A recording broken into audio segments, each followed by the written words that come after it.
በ2016 የካቲት ላይ በደቡብ ኢትዮጵያ ክልል ወላይታ ሶዶ ከተማ የተካሄደው 9ኛው የኢትዮጵያ ከተሞች ፎረም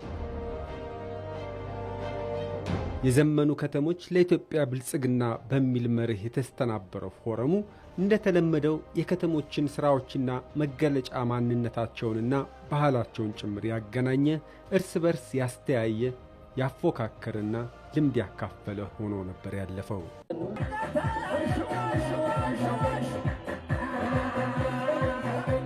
የዚህ በየሁለት ዓመቱ የሚካሄደው ኩነት መሰረት የተጣለው ታዲያ የዛሬ 15 ዓመት ገደማ በፊት ነበር።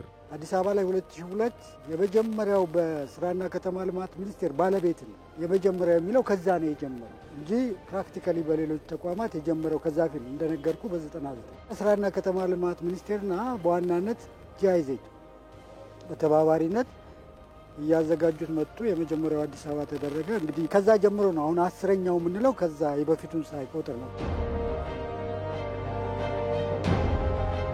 በአራቱ ማዕዘናት የሚገኙ ሀገራችን ከተሞች ልምድ እንዲለዋወጡና ራሳቸውን ሊያበቁ የሚችሉበት እድል የሚፈጥር ነው። እድሉ በሚሰጣቸው የተለያዩ ከተሞችና ጊዜያት በከተማና መሰረተ ልማት አስተባባሪነት ሲካሄድ ቆይቶ 9ኛው ላይ አፋርን ለአስተናባሪነት አጭቶ ነበር የተጠናቀቀው።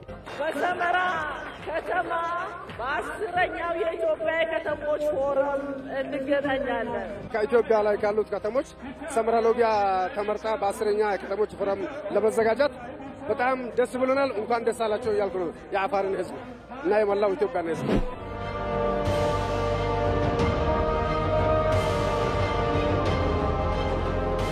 የከተሞች እድገት ለኢትዮጵያ ልህቀት በሚል መሪ ቃል የሚመራ ነው የዘንድሮው 10ኛው የኢትዮጵያ የከተሞች ፎረም ክብረ በዓል። የአፋር ብሔራዊ ክልላዊ መንግስት ከተማዋ ሎጊያ ሰመራም ላለፉት 2 ዓመታት መስተንግዶዋን የተሳካ ለማድረግ ደፋ ቀና ስትል ቆይታ እነሆ አሁን ዝግጅቷን አጠናቃለች።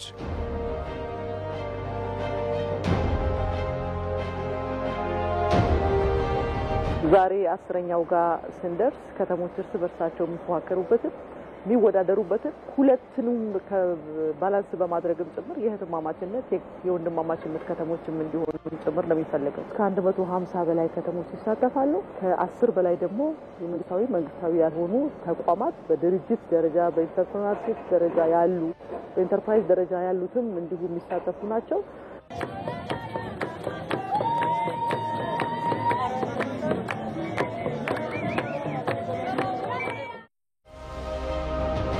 በዓለም የሰው ልጆች የስልጣኔ ታሪክ ውስጥ ከተሞች መነሻም መዳረሻም ሆነው ነው የሚጠቀሱት። የሰው ልጆችን የአኗኗር ስርዓት የቀየሩ የየዘመናቱ ኢንዱስትሪ አብዮቶች የፈለቁባቸው እየዘመነ የሄደ የሰዎች የእርስ በርስ ግንኙነትና መስተጋብር ስርዓት የዳበሩባቸው አዳዲስና የተራቀቀ የንግድ ስርዓትና የመንግስታት አስተዳደራዊ ዘይቤ የተፈጠረባቸው ማዕከላት ናቸው ከተሞች። ከተሜነት የሰው ልጅ የብልጽግና መዳረሻ ነው። የኢትዮጵያ አይደለም፣ የዓለም። በሀገራችን በተለይ ከመንግስት ሪፎርም በኋላ ያለው የመንግስት የከተሞች ልማት አተገባበር ከእይታና አስተሳሰብ ጀምሮ የተቀየረና በዚህም ፍኖት መሰረት የሚመራና የተመራ ነው። ከዚህ ቀደም ከተማው ሰከንደሪ ነው፣ ገጠር ላይ ፎከስ ማድረግ አለብን የሚል እሳቤ ነበረ። ባይሰራም በገጠርም ባይሰራም አሁን ግን ከተማና ከተሜነት የምናይበትን ነገር በዝርዝር ስንገነዘብ ከዚያ ተነስቶ ያመጣ ያለው ውጤት ማየት ብዙ አስቸጋሪ አይሆንም።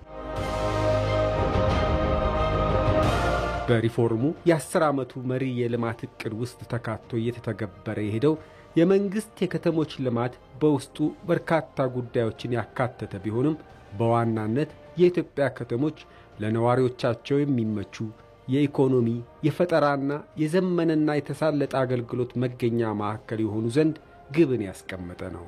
በትግበራ ሂደቱም ሰፋፊ ለውጦችን በከተሞቻችን ላይ ለማስመዝገብ የቻለ ነው።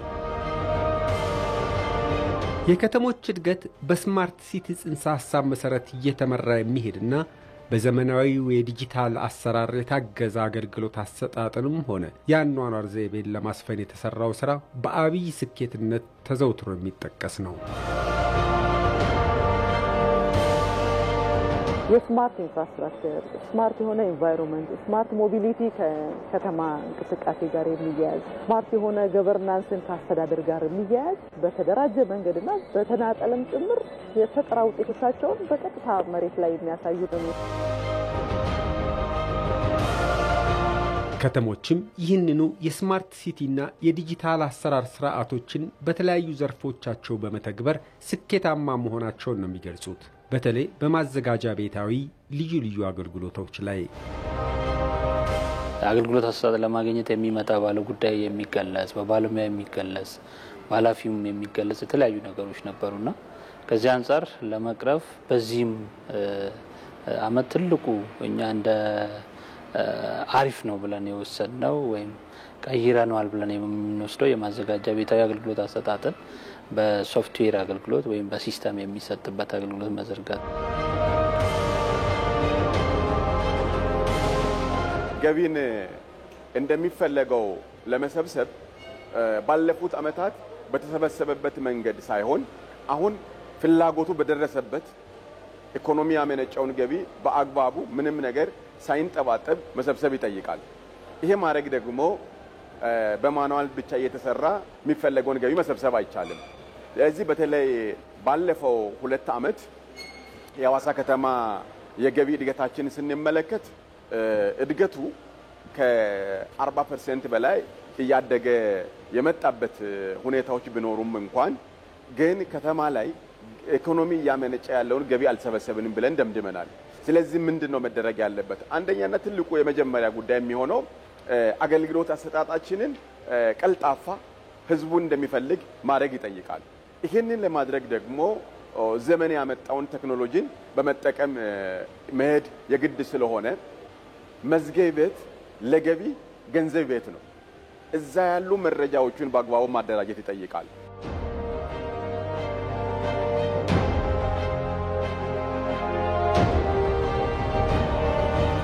መጀመሪያ የወሰድነው እርምጃ ምንድነው? ፋይል ቤቱን ማደራጀት ነው። ፋይል ቤቱ እንዴት መደራጀት አለበት? መጀመሪያ አክቲቭ የሆኑ ፋይሎችን መለየት፣ ሁለት ደግሞ ኢንአክቲቭ የሆኑ አሁን አገልግሎት የማይሰጡ ፋይሎችን የመለየት ስራዎችን ሰርተናል። ይሄንን ካረግን በኋላ አክቲቭ የሆኑ ፋይሎችን በዛ ብቻ አይደለም መተው ነው። አሁንም ሰው መዝገብ ቤት እየሄደ ፋይል እየፈለገ መቸገር የለበትም።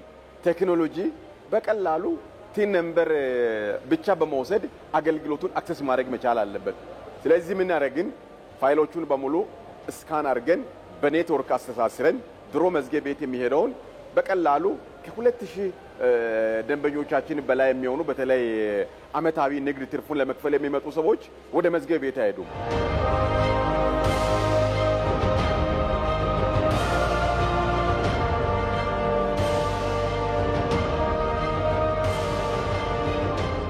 የቴክኖሎጂ ዘርፍ ጥሩ ስራዎች እየሰራ ነው። ኢሰርቪስ ለምሳሌ ሰርቪሶች 138 ሰርቪሶች ኮኔክት ሆነዋል። እንዴት ነው ኮኔክት የሆኑት? እንግዲህ የአንድ መስኮት አገልግሎት ተብሎ ነው የሚጠራው። ይሄ ቦታ አሰጣጡ ከቴክኖሎጂ አኳያ ሃይብሪድ ነው። አንደኛ ባለ ጉዳይ እዚህ ይመጣል፣ ሁለተኛ እዛው ባለበት አገልግሎት ያገኛል። በኢሰርቪስ እዛው ይላክለታል ሞባይሉ ላይ። ስለዚህ አገልግሎቶች ከኢሰርቪስ ጋር ኮኔክት ሆነዋል። ኪ ማኔጅመንት ላይ ለምሳሌ አንድ ባለ ጉዳይ ሲመጣ ከዛው ከበር ላይ ትኬት ቆርጦ ይመጣል። ያ ሰራተኛ የት እንደሚገኝ እዛው አውቆ በስክሪኑ ላይ ነው የሚያገኘው።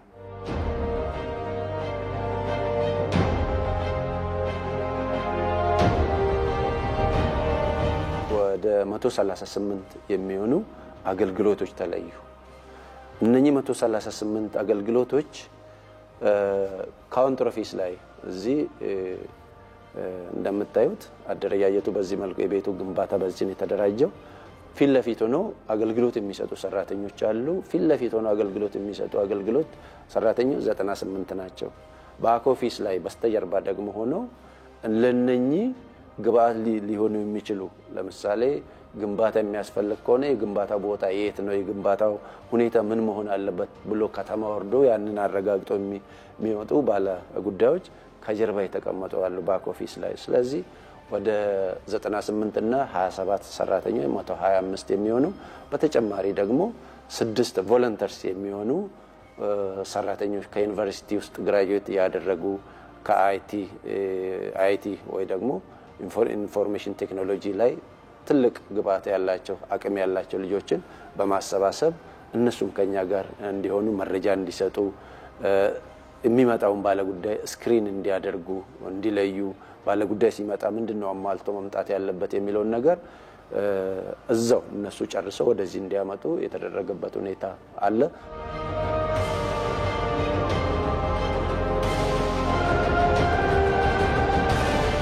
ይሄ ስማርት ጌት ይባላል። ይሄ ስማርት ጌት እንግዲህ የመንግስት ሰራተኛ መግቢያ ነው። የመንግስት ሰራተኛ መግቢያ የሚገቡበት በር ሆኖ በፌስ ሪኮግኒሽን ነው። ፌስ እዛ ጋር ካሜራ አለች። ካሜራውን ያዩዋሉ ይገባሉ። አለበለዛ ደግሞ ካርድ አለች። ካርድ አለ። ያንን ካርድ ምልክት ሲያሳዩት እዛ ላይ ካርድና በፊት የሚከፍት ነው። ፊቱ እዚህ ሬጂስተርድ ካልሆነ አዲስ ፊት ከሆነ አያስገባም። ኖርማል ሰራተኛ ከሆነ ብቻ ነው የሚያስገባ። አለበለዛ ደግሞ ከስተመር መግቢያ በዛ በኩል ነው። ለምሳሌ አሁን ማንኛውም ሰው ሲወጣ በዚህ ጋር ቀጥታ ማንም ሰው መውጣት ይችላል ሲወጣ። ሲገባ ግን ይሄንን ካሜራ እዚህ ጋር ያለውን ካሜራ ካላየ ያንን ፊት ካላየ እንደማይገባ ነው። ለምሳሌ አሁን የኔ ፊት ሬጂስተር ስለሆነ በዚህ አይነት መልኩ ይገባል ማለት ነው ሰራተኛ ከሆነ።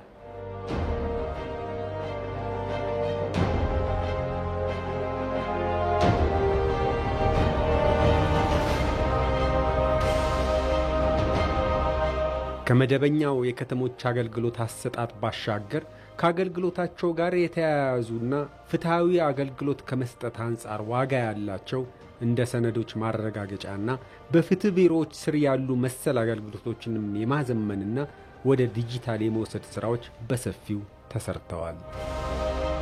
እዚህም በፊት የነበሩ ሰነዶች የመጥፋት በወረቀት በመንሰራባቸው ጊዜያቶች የመሰወር ያው ሁሉም ወጥ ሆኖ በጤናማነት አገልግሎት ይሰጣል ብለን ባንጠብቅም አንዳንድ ብልሹ አሰራሮች በተለይ ሴንሲቲቭ ክፍል ነው ያ ብዙ ከመንግስት ጋር የተያዙ ጉዳዮች ፍርድ ቤት ላይ ክርክር ላይ ያሉ ጉዳዮች ሰነዶች እነዚህ በህጋዊ መንገድ የተመዘገቡ ጉዳዮች በተገቢው ሄደው ለፍርድ ቤት ክርክሮች ይባል ለባንክ ቤት ለማስያዝ ይሆን በተገቢው የንብረት ልውውጥ ሽያጮች ከተሽከርካሪ ከቤት ከተለያዩ ውሎች እነዚህን ምናረጋግጠው ምንመዘገበው እኛ ከመሆናችንም አንፃር ለብዙ ሁኔታ ጠቀሜታው የጎላ ነው።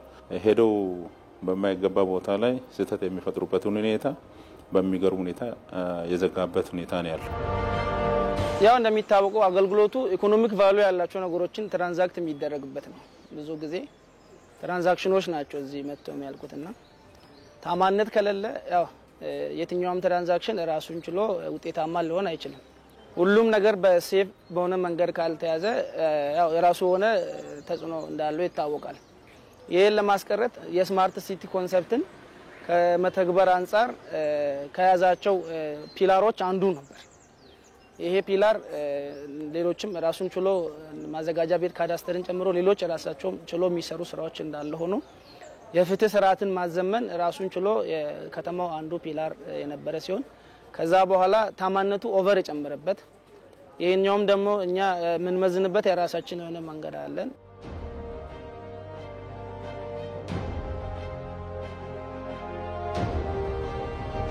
መጀመሪያ ፋይሉን እንዲያዘጋጃለው ስካን ለማድረግ ስካን ላለውኝ ስካን እያደረገ ነው እንዲ ሴቭ በየአመቱ ነው የምናደርገው ማለት ነው።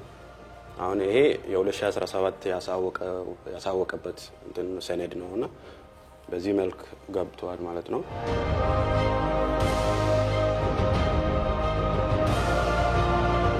መጀመሪያ ደንበኞች እዚህ ይመጡና የሚፈልጉትን አገልግሎት እንጠይቃቸዋለን።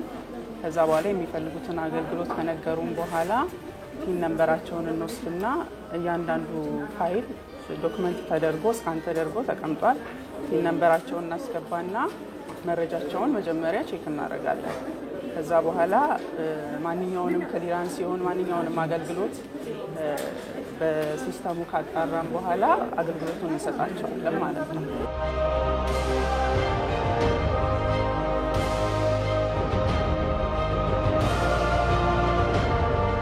የከተሞች ትልቅ ሀብት የሆነውን መሬት በማስተዳደር ረገድም ዘመናዊው የመሬት ሀብትና የፕላን መቆጣጠሪያ ካዳስተር ዲጂታላይዜሽን አሰራር በበርካታ ከተሞች ተተግብሮ እየተሰራበት ይገኛል። መሬት የህዝብ ሀብት ነው። መሬት በአግባቡ መጠቀም እንዲችሉ ከተሞቻችን የማድረግ ከተሞቻችን ምዝገባ የሚባል ነገር ብዙዎች ከተሞች አይፈልጉም ነበር። ይሄንን ለውጥ ያመጣንበት ነው። ሁሉም ከተማ አሁን ከተሞቻችን ወደ 32% በላይ ደርሰዋል። ምዝገባ በአብሬት ውስጥ ሲታይ የመሬት ምዝገባ የተሻለ ያካሄደው ማን እንደሆነ ተሞክሮ እንዲተላለፍ ይደረጋል።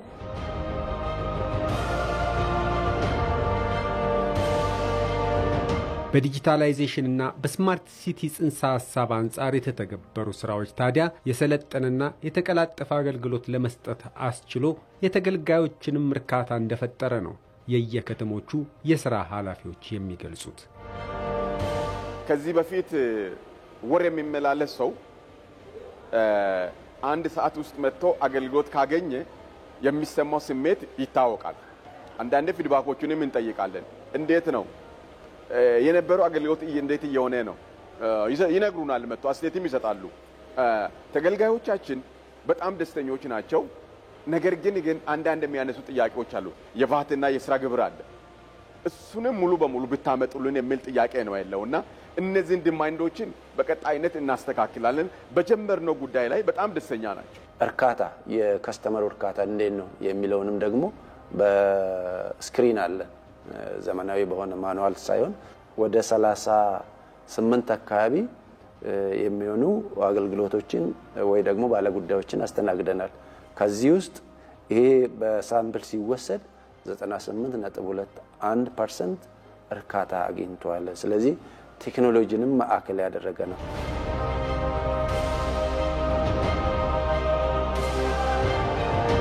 እኛ ሞስት እዚህ መስሪያ ቤት 11 ዓመት ሪፖርት አድርጌያለሁኝ። በፊት ፋይል መዝገብ ቤት ሄደን ፋይል አውጥተን እዛም ሀስል አለ፣ ፋይልም ላይ ይገኝ ይችላል። ብዙ ሰው ስለሚመጣ የከተማው ነጋዴ መጥቶ እንጨናነቅ ነበረ። አሁን እንደውም ሪፖርት ያደረኩም አልመሰለኝም። ገባሁኝ ኦልሞስት 1 ሰዓት እንኳን አልፈጀም። ግማሽ ሰዓት መጣሁኝ፣ ቲን ነምበር ነገርኩኝ፣ የሚያስፈልጋትን ፋይል አቀረብኩኝ፣ ጨረስኩ፣ ወጣሁ። በቃ ባንክ ሄጄ አሁን ብር ማስገባት ነው። ምንም ለመስተናገድም የመጣሁ አልመሰለኝም። ወዲያው ነው ያለቀ። ከዚህ በፊት በነበረው አሰራር አመታዊ ሪፖርት ለማድረግ ቢያንስ ከአንድ ሳምንት በላይ ይፈጅ ነበር። አሁን ግን ዲጂታላይዝ በማድረጋቸው በ30 ደቂቃ ውስጥ አገልግሎቱን ለማግኘት ችለናል። ከፋይል ንክኪ ነፃ ነው። ፋይልህን በፊት መዝገብ ቤት ሄደ የመዝገብ ቤት ሰራተኞች ይዘው ወደዚህ አገልግሎት ይዘው መጥተው ነው አገልግሎት የምናገኘው። አሁን ላይ ግን መዝገብ ቤት እስካን ሆኖ የገባ ፋይል አለ። ያንን በቲን ነምበር ትነግራቸዋለህ። ኦንላይን ነው ሁሉ ነገር እዚህ ኮምፒውተር ላይ ያገኙታል።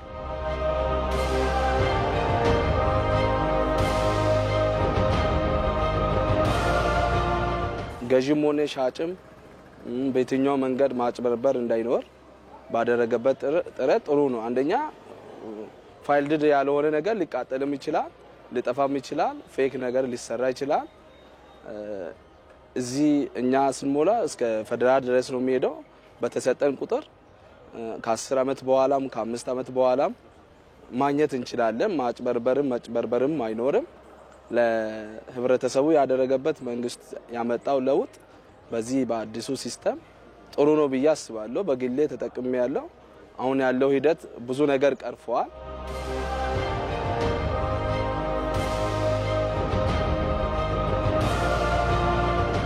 ሌላ ተቋማትም ይህንን ተሞክሮ ወስዶ ወደ ታች ማውረድ የሚቻልበት ሁኔታ ቢመቻች ነው እኔ ማለት የሚችለው። እንደ ከተማ አስተዳደር በገቢዎች ተጀምሯል።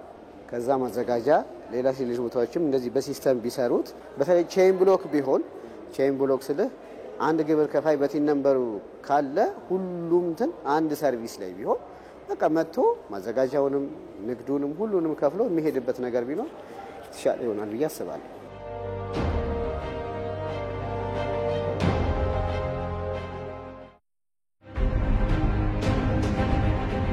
ከተሞች የሀገራት ዋነኛ ኢኮኖሚ ሞተር እንደመሆናቸው ለምርታማነትና ለሥራ ፈጠራ አመቺ ሁኔታን መፍጠር ይጠበቅባቸዋል።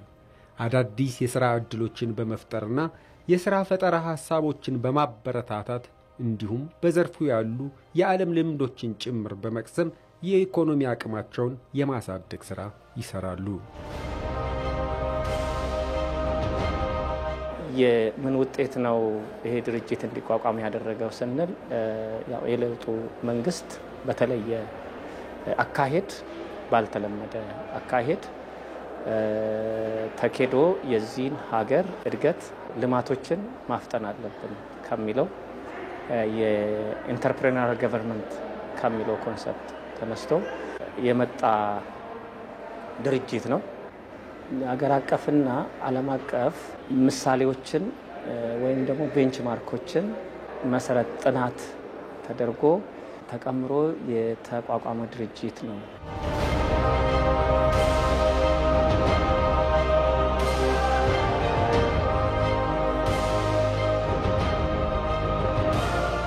አንደኛ እንደ ማንኛውም መንግስት የልማት ድርጅት ተወዳድሮ የማርኬት ጋፕ ያለበት ኤሪያ ላይ ሰርቶ ገቢ ለከተማ ማምጣት ነው። የስራ እድል መፍጠር ነው። እድገትን ማረጋገጥ ነው። ትርፍ ማምጣት ነው። ለከተማው ተጨማሪ አቅም፣ ተጨማሪ ጉልበት፣ ተጨማሪ ገቢ ማመንጨት የሚለው ነው።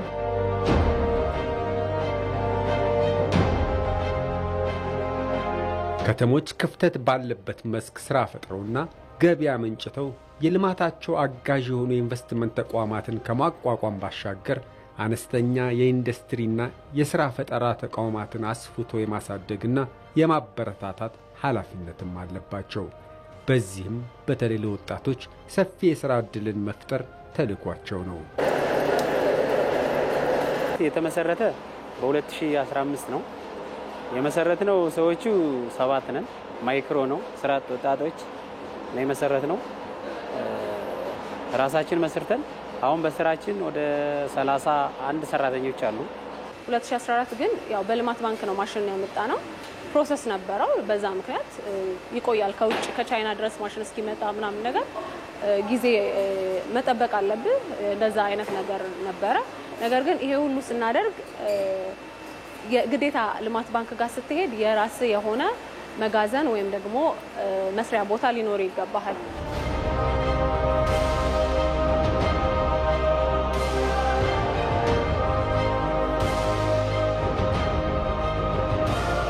ወደ 50 ሰራተኛ አለን። ቋሚ የሆነ ተመላላሽም እንደዛው አለን። ብዙዎቹ ካያቸው እዚህ ውስጥ ያሉት ለሴቶች ነው። ሴቶች ነው ስራ እድል እየፈጠረን ያለነው።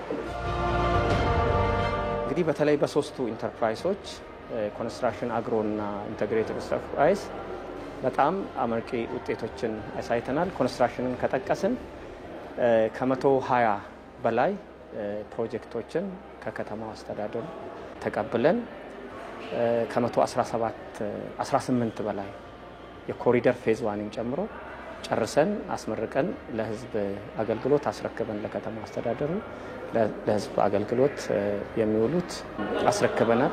በጣም ትልቅ ስራ ነው።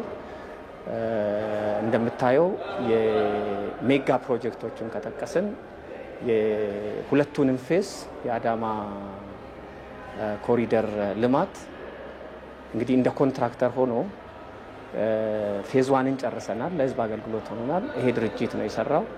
ይሄ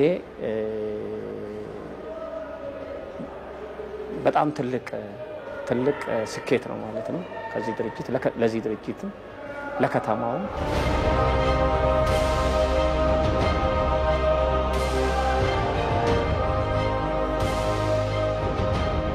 በከተማ መስተዳደሩማ ትልቅ ድጋፍ ነው የተደረገልን። ለምሳሌ አደራጁን ቦታ ይሄ የምታዩት ማምረቻ ቦታ ከተማ አስተዳደሩን ያመቻቸልን። መብራት ትራንስፈርመር ነው ያው እሱንም ከተማ መስተዳደሩን ያስገባልን። ሌላው ደግሞ ብድር ከተማ መስተዳደሩ ዋስ ሆኖ ብድር ተመቻችቶልን ነው ያመረትን ያለን።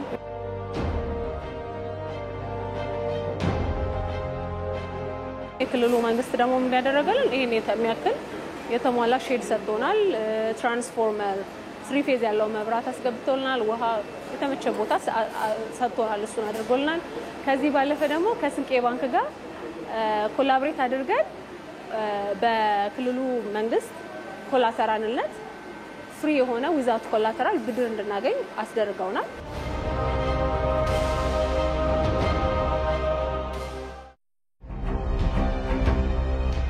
የኢኮኖሚ የስበት ማዕከልነታቸውን ከማረጋገጥ ባሻገር በተለይ አሁን ላይ የመንግስትን ሪፎርም ተከትሎ ከተሞች ለነዋሪዎቻቸው ለኑሮ የሚመቹ ጽዱና አረንጓዴ የሆኑ ዘንድ ሰፊ ሥራ ተሰርቷል፣ እየተሰራም ይገኛል። በዚህ ረገድ ሀገር አቀፉ የኮሪደር ልማት ሥራ ከፍ ብሎ የሚጠቀስ ነው።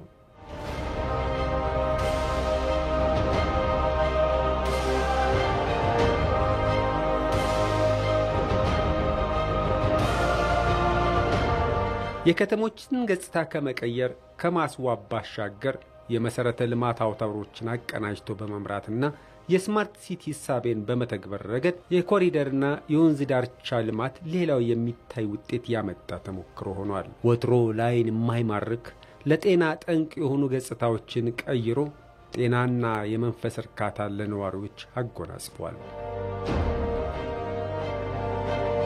ከኮሪደር ጋር እንግዲህ የዘመነ ከተማን መፍጠር ላይ ከዚህ ቀደም ቆሻሻ የነበሩበት ሽንት መሽኛ የነበረበት አካባቢ ለምቶ አገልግሎት በተለይ ከመልማቱ ጋር ተያይዞ ስናክ ሃውሶች ለወጣቶች የሥራ ዕድል የፈጠሩበት የዘመነ ከተማ ምቹ የሆነ አካባቢ መፍጠር ላይ የተሰሩ ስራዎች አሉ። እንደኛ አካባቢ በቂ ነው ማለት አይቻልም። ሌሎች ከተሞች ላይ የተሰሩ እኛ ጋር ደግሞ የጎደሉ ነገሮችን ከሌሎች ከተሞች ልምድ ወስደናል። አሁን ላይ ኮሪደር ብቻ ሳይሆን የውስጥ የከተማ ውስጥ አስፋልቶች ሲንሰራ ኢንተግሬትድ አድርገን ነው የምንሰራው። ይሄ ትልቅ ለኛ ቤስት ፕራክቲስ ነው የሚሆነው። ሌላ ከተሞችም ወስዶ ይህንን ነገር መቀመር ይችላሉ የራሳቸውን። እኛ ምንድነው ያደረግነው? ኢትዮ ቴሌኮም ማብራት፣ የውሃ አገልግሎት መስመሮች፣ ሌላም ሁሉም አይነት ዩቲሊቲ በአንድ ላይ ነው። አሁን ከኮሪደር ጋር እንደዛ አይነት ተሰራው። ሌላ መንገዶችንም አሁን እንደዛ እያጠቃለን ነው ያለ ነውና ይሄ ትልቅ ቤስት ፕራክቲስ ነው ለኛ።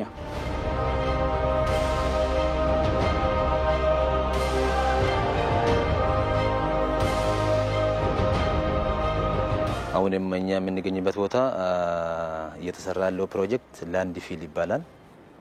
የስማርት አዳማ ሐሳብ ብዙ ጊዜ ደረቅ ቆሻሻ ማኔጅ የምናደርግበት ቦታ ነው ማለት ነው። ይሄ ቦታ አይታችሁ ከሆነ ከከተማ በጣም ርቃል ማለት ነው። ሳይት ሴሌክሽን ራሱ ትልቅ ቫልዩ አለ። ቶታል ከዚህ በፊት በየመንገድ በየቦታ የሚጣለው ደረቅ ቆሻሻ እዚህ ነው ይመጣ ማለት ነው። እዚህ ደግሞ ፉል ፓኬጅ ነው ያለው።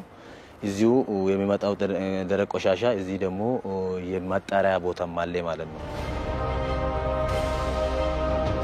አዲስ አበባን እንደ ማሳያ ማዕከልነት በመውሰድ የተተገበረውና ወደ ክልል ከተሞችም ወርዶ የተከናወነው የኮሪደርና የወንዝ ዳር ልማት ከሪፎርሙ በኋላ ከተከናወኑ የከተማ ልማት ስራዎች በምርጥ ተሞክሮነት የሚጠቀስና ነዋሪዎችንም ሆነ አስፈጻሚዎችን ያረካ ነው።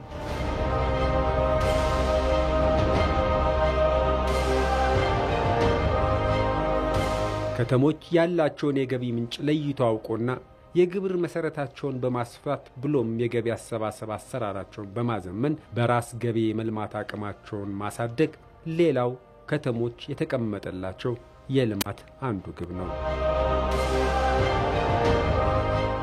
በርካታ የገቢ አማራጮች በከተማችን እያሉ ግን ያልሰበሰብናቸው አሉ። ከዛ ጋር ተያይዞም አጠቃላይ ገቢ አመንጭ የሆኑ ተቋማት የንግዱ ማህበረሰብም የመንግስትን ገቢ በተገቢው ለመንግስት ከመስጠት ጋር ተያይዞ ግንዛቤ ማስጨበጫዎችንም ሰጥተን በተገቢው የመሰብሰብና አማጦ አቅማችንን መሰብሰብ እንዳለብን ተግባብተን ነው የጀመርነው። እንግዲህ ይሳካል ብለን ተስፋ እናደርጋለን። ይሄ የፕሮፐርቲ ታክስ ኢምፕሊሜንቴሽን ነው። ይሄ ፕሮፐርቲ ታክስ ኢምፕሊሜንት ስናደርግ እኛ እንደ ክልል መጀመሪያ አልነበረም። ከዜሮ ነው የተነሳ ነው። አንደኛ አመት ወደ 100 ሚሊዮን አሁን አምና ደግሞ ወደ በአንዴ 211 ሚሊዮን ገደማ የሚጠጋ ገንዘብ በአንዴ እንዲገኝ ተደርጓል። ይሄ አሁንም እየሄድንበት ነው ያለ ነው። እያንዳንዱን ከተሞች ተደራሽ ለማድረግ መጀመሪያ በ6 ከተማ አስተዳደሮች ላይ ነው ኢምፕሊሜንት ያደረግነው። 4ቱ በደንብ ይሄንን ኢምፕሊሜንት አድርጎ ይሄንን ገቢ አምጥቷል። ሌሎችንም አሁን ወደዛ ይገባሉ። ኮሪደር ልማት ካየን በአዲስ አበባ ከተማ ጀምረን ዛሬ ላይ ወደ 67 የኢትዮጵያ ከተሞች በልካቸው የዛሬን ትውልድ ብቻ ሳይሆን የነገ ትውልድም ከግምት በማስገባት በተለይ ዘመናዊ መሰረተ ልማት ከመገንባት አኳያና አጠቃላይ ምቹነትን ከመፍጠር አኳያ ስራዎች እየተሰሩ ይገኛሉ። በየሁለት ዓመቱ ከተሞች የተጠቃቀሱትን የተገበሯቸውንና ምርጥ የሚሉትን ተሞክሯቸውን ይዘው የሚቀርቡበት የሚወዳደሩበት የእርስ በርስ መስተጋብራቸውን የሚያጠናክሩበት መድረክ ነው የከተሞች ፎረም። ዘንድሮ በአፋሩ 10ኛውን ሻማውን ለኩሷል የኢትዮጵያ ከተሞች ፎረም። ለመሆኑ የስካውን ጉዞ እንዴት ያለ ነበር?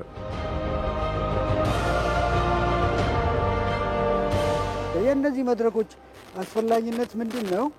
አንደኛ ከተሞች አንዱ ከተማ ከሌላው ልምድ እንዲወስድ፣ ሁለተኛ እሱም ብቻ አይደለም ማህበራዊ የሀገሪቱ ማህበራዊ መስተጋብር በተለይ ከተሞች ማይንድ ሴት ናቸው፣ ጭንቅላት ናቸው። ትልልቅ አዳዲስ አስተሳሰቦች የሚመነጩባቸው ነው። አንዱ ከተማ ላይ የሌላው ሌላኛው ከተማ ላይ ሲመጣ ምን ይፈጠራል? ከተማ ይሄ አርባን የሚለው አርባን ካልቸር ይፈጠራል። አርባን የሚባለው አስተሳሰብ ከአንዱ ከተማ ወደ ከተማ አጠቃላይ ምን ይሆናል? ሀገራዊ የሆነ አርባን ስሜት፣ አርባን አስተሳሰብ፣ አርባን አሰራር እንደዚህ አይነት ነገሮች እንዲፈጠር እድል እያደረገ ስለሆነ ጠቀሜታው እጅግ ሰፊ ነው የሚል እምነት አለኝ። በሁሉንም የከተሞች ፎረም ከ99 ጀምሮ በከተሞች የተደረጉት ስለነበርኩ ከዛም አምጥተን ያንን መነሻ አድርገው ሐዋሳ ላይ የሚደረጉትንም ነገሮች ስለሚያውቅ ስፔሻሊ ሐዋሳ ላይ ማውራት ካስፈለገ ብዙ በረከት አግኝታበታል።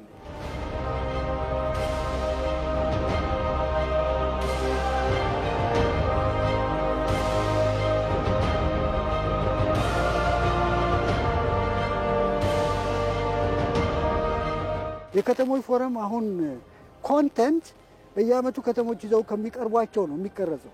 ስለዚህ ብዙዎቹ ነገሮች እኔ ስለማቅ ከነዛን እንትኖች ኮንተንቶች ሌሎች ከተሞች ወስደዋቸው አያለሁ። በጣም ያደስልናል። ከሁሉም ኢትዮጵያ ከተሞች ትልቅ ልምድ የወሰድንበት ኢትዮጵያን በዚህ ከተማ ሶዶ ከተማ ላይ እያንዳንዱ አካባቢዎች ላይ ምን እየተሰራ እንደሆነ ምን እንደምትመስል ከልማት አንፃር ከማዘመን አንፃር ከተለያዩ ከባህል ከኢንቨስትመንት አንፃር በግልጽ ያየንበት ትልቅ ልምድም የወሰድንበት ነው። ይሄ እንደኛ ከተማ የዛሬ 2 ዓመት በመካሄዱ ትልቅ እድገትን አምጥተናል።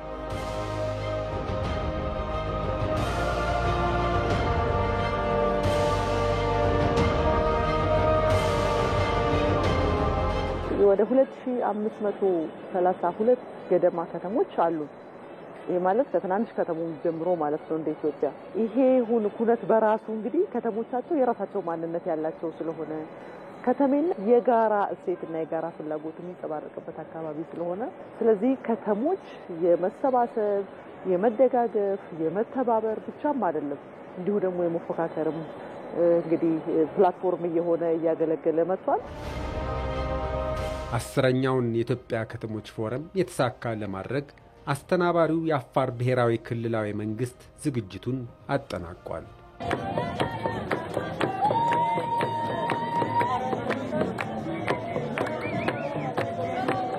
ልምዳችን መሰረት የሚያደርገው ከዚህ ዝግጅት የምናገኘው ነገር ምንድነው? ምንድነው አቺቭ ማድረግ ነው? በቃ የኛን የዝግጅት ኮንተንትና መጠን ጥራት ለማየት የሚቻለው ለምንድነው በየከተሞቹ በሚደረጉ የከተሞች ፎረም የምንዘጋጀው ነው። ምን አቺቭ ለማድረግ አንዱ ኢንቨስተር አቺቭ እንዲመጣልን ስለምንፈልግ ነው።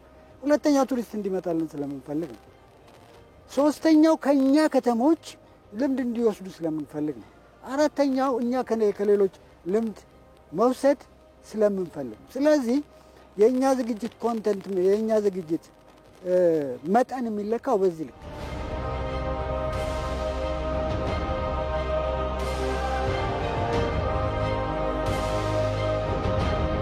መሶብ የአንድ ማዕከል አገልግሎት ስታንዳርዱን የጠበቀ በአይኤስኦ ሰርቲፊኬት ልናገኝ እንፈልጋለን። ያንን ካደረግን ዓለም አቀፋዊ በዓለም አቀፍ ደረጃ ተወዳዳሪ ሆነን ተወዳዳሪ ብቻ ሳይሆን ማሸነፍ የምንችልበት ሁኔታዎችን እያመቻቸን ያለ ነው። አዳዲስ ቴክኖሎጂዎችንም ጨምረን ከተሞች ከሌሎችም ተወዳዳሪ እንድትሆን ዝግጅታችንን እየጨረስን ያለ ነው። ከተማ አስተዳደሮቻችን ትንሽ ናቸው እንደምታውቀው 6 ናቸው። ግን አድጎ ጥሩ ወደ ከተማነት በደንብ አድጎ እየሰሩ ያሉ ከተሞች ብዙ ናቸው። ዘንድሮ 13 ከተሞች ተዘጋጅተዋል። ከተሞች ፎረም ላይ ለመሳተፍ ማለት ነው።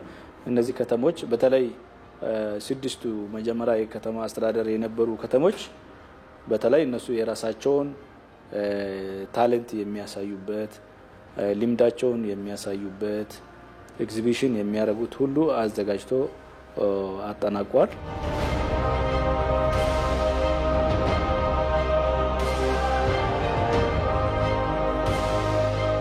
እንግዲህ ከተሞቻችን የማንሰራራት የእድገት የብልጽግና ጎዳና ማሳያዎች እንደመሆናቸው መጠን እንግዲህ ሁሉም ከተሞች ከህዳር 6 እስከ 10 በሚካሄደው 10ኛው የኢትዮጵያ ከተሞች ፎረም ሰመራ ሎጊያ ላይ እንገናኝ።